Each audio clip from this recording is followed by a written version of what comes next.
This video is called Recreational Water Quality, Managing Your Risks. In order to stay safe, it is important to assess the scene, identify potential hazards, as well as ways to minimize your health risks while having fun at the beach. Disclaimer: this information is not meant to deter the use of recreational waters, but to spread awareness of risks associated with playing in an ocean. Remember, every day we make decisions that affect our health, from driving in a car, participating in sports, to eating sushi. So our goal is to spread awareness about how to manage health risks at the beach. Risk assessment involves 3 main steps. The first step is to identify possible hazards. Hazards are potentially harmful things. Ask yourself, what could cause you harm while playing in the ocean? For example, here are some beach hazards. Animals like sharks, stingrays, jellyfish, and crocodiles. Waves and currents like riptide and high surf. Weather like lightning, sun, wind, and cold weather. Water quality like chemicals from industrial spills, harmful algal blooms, and pathogens associated with fecal pollution. Learn more about pathogens by clicking the video link. The second step is to understand potential exposure. How and who is most likely to be affected by the hazard?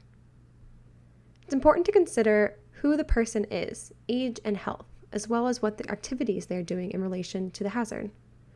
Swimmers, sunbathers, and beach walkers might be affected by hazards differently on the beach. For example, you can't be exposed to a shark if you aren't in the water. In addition, age and health of individuals can play a big role in how they are affected by the hazard. For example, an elderly immunocompromised person would likely be more affected by pathogens than a healthy individual. The third step is to evaluate risks and decide on control measures. Risk is the likelihood of being harmed by a hazard and the severity of that harm combined. This is the health hazard risk table. On the left side, we have the level of injury expected from the hazard. On the right side, we have the relative risk likelihood of encountering this hazard. Using this table, what do you think the priority of the following scenario would be? Imagine not wearing sunscreen while tanning at the beach for several hours, resulting in a mild sunburn. Think about this for a moment. This would be a short-term injury and a high-risk situation, or in other words, a high likelihood of occurring, making it a moderate priority. Tables like this can be used by individuals, but are most useful for governments trying to set regulations and guidelines for the local beaches and recreational waters. In fact, they are recommended by the World Health Organization. Ask yourself, what can you do to manage risk? You could limit your exposure to hazards, like wearing a long-sleeve shirt and sunscreen to avoid sunburn. Avoid pathogen ingestion by swimming in areas far from drainage pipes or rivers, by keeping your head above water, or by not swimming after heavy rains. Some other ways to reduce your risk include going to beaches with lifeguards. Lifeguards watch for dangerous animals, currents, and weather. You could also wear a life jacket to avoid drowning, educate yourself on how to get out of rip currents, and go to beaches with water quality monitoring programs. Some of these things may sound silly if you're a strong swimmer or used to going to a beach in your area, but remember to repeat risk assessment anytime you enter a new environment, or when conditions have changed, like when a storm is present. Even though the World Health Organization has guidelines for countries to manage beach safety, it can be handled differently all over the world. So when you're visiting a new place, make sure to read about their safety guidelines and take precaution. For example, you may be very comfortable swimming at your local beach, but may not know about possible hazards in a different state or country. Some beaches may have strong rip currents or poorly treated wastewater contaminating the waters. To learn more about wastewater contamination, watch the video linked here. Now that you understand the potential hazards of going to a beach, let's talk about the probability of encountering those hazards. To learn about probability, we will do an activity involving M&Ms.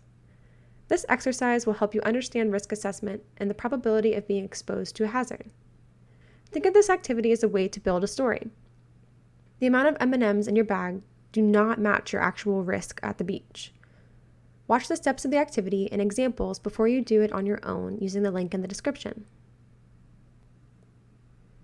The M&M colors are red, orange, green, blue, yellow, and brown. Each color represents potential exposure to a hazard that you could experience while visiting the beach. Red is an animal attack while swimming. Orange is a bad storm while sitting on the beach. Blue is a rip current that develops while swimming. Green are toxins from harmful algal bloom inhaled while sitting in the sand near the water's edge. Yellow is sunburn from spending time in the sun.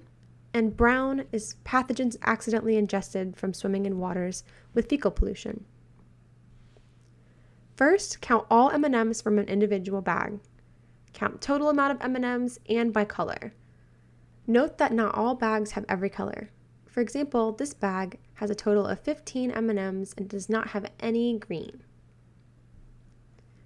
Next, pick one M&M out of your bag and write the probability as the number of color you chose divided by the total amount of M&Ms.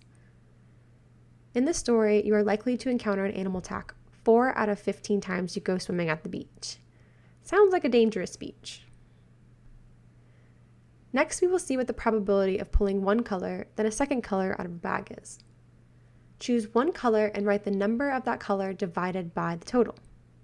Then multiply this number by a second fraction of the number of the second color divided by the total M&Ms. Make sure you simplify your fractions when possible. In this story, you are likely to encounter a rip current, then a bad storm 1 out of 45 times you attend the beach. Since the rip current does not disappear when you get caught in it, it will go back into the probability pool, leaving 15 M&Ms in the total. This type of probability is called with replacing. This problem is exactly the same as the previous one, but it is without replacing. So instead of the second color being divided by the total M&Ms, it will be divided by the total minus 1, since you are not putting the first choice back into the pool of possibilities. In this story, you are likely to ingest pathogens, then get sunburnt 1 out of 35 times you attend the beach. Since you are ingesting the pathogens, they are removed from the pool of probability, making the total shrink down to 14 instead of 15 M&Ms. Try this activity at home using the link in the description. All you need is any size bag of M&Ms, a piece of paper, writing utensil, and a calculator is optional. While you go through each scenario, think about these questions. What are the hazards involved in your story? How severe are the consequences of being exposed to these hazards? What is the probability you will be exposed to these hazards? And what can you do to manage your risks while at this mystery beach? As you have seen throughout this video, risk is a combination of your probability of exposure to a hazard and the severity or consequences of coming in contact with that hazard.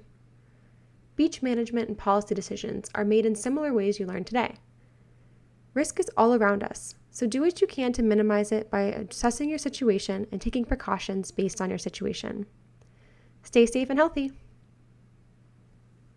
This video was narrated and created by Mackenzie Kerr with support of Dr. Maya Breitbart and Dr. Aaron Simmons. This work was supported by the following grants from the U.S. National Science Foundation. Any opinions, findings, and conclusions or recommendations expressed in the material are those of the authors and do not necessarily reflect the views of the U.S. National Science Foundation. Thanks for watching! Make sure to check out our other videos on the channel and try out the activity at home.